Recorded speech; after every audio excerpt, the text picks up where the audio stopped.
Bonjour tout le monde, aujourd'hui je voulais vous présenter les nouveaux cubes, les cubes de la marque Jung qui se nomment donc les MGC de chez Yongjun. Voilà, donc on a un joli packaging, très sympa et apparemment ce sont des cubes qui promettent pas mal de bonnes surprises parce qu'ils plaisent à des cubeurs de très haut niveau. Donc j'ai deux modèles, le stickerless et le pas stickerless. Comme vous voyez ici, c'est écrit. Ici, il y a écrit pas stickerless et ici, il y a écrit noir. Vous voyez, on va commencer par le modèle noir. Alors la boîte, elle est un petit peu rêche, elle accroche pas mal. Voilà, ici ce que nous avons à l'intérieur. Hop, on a des petits ressorts un petit peu à la GAN cube qui sont fournis pour un réglage un peu différent. On a ici l'outil pour dévisser les pièces centrales et donc la petite notice. Voilà, donc un emballage un petit peu chiadé, assez classe. Voilà.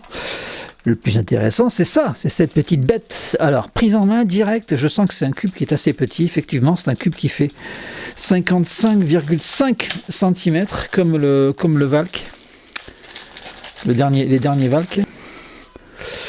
Et voilà, donc le MGC de chez Yongjun, qui promet pas mal parce qu'on en parle beaucoup. Alors, ça tourne très vite, j'aime beaucoup le feeling, la sensation d'avoir quelque chose de très doux, très smooth. Ouais, ça fait pratiquement pas de bruit, les bruits sont absorbés par le plastique. Et en général, on ressent ça quand le plastique est assez épais, est assez costaud, il est de qualité, il absorbe les bruits. Ouais, c'est pas mal. C'est pas mal. Et on a un corner cutting qui est assez sympa. Je voulais vous dire aussi, c'est la version 2 de ce cube et version magnétique. On voit l'intérieur des pièces qui est couleur sans couleur en fait. On sent bien les aimants, ça tourne vachement bien. Par contre, pour moi, c'est peut-être un peu trop desserré, c'est peut-être un peu trop instable pour moi. Mais par contre, c'est vraiment du cube de compète, quoi. C'est pas photo, hein.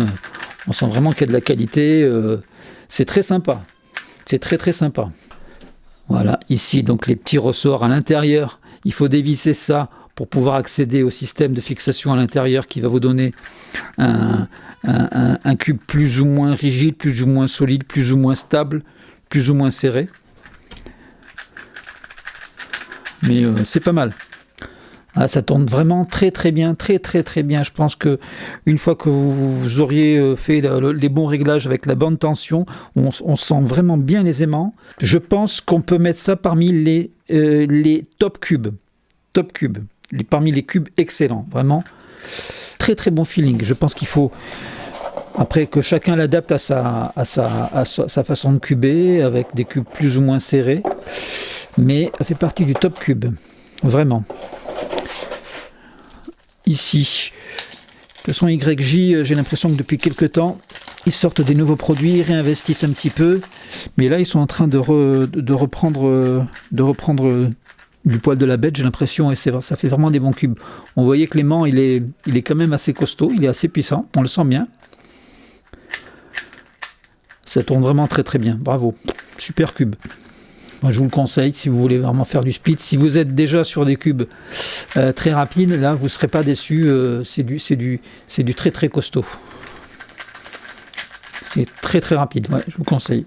YJ, donc le MGC de chez YJ. Donc ça, c'est le MGC, la deuxième version de chez MGC, de chez Yongjun, le MGC de chez Yongjun. Voilà. Je vous fais une petite prise de vue comme ça de près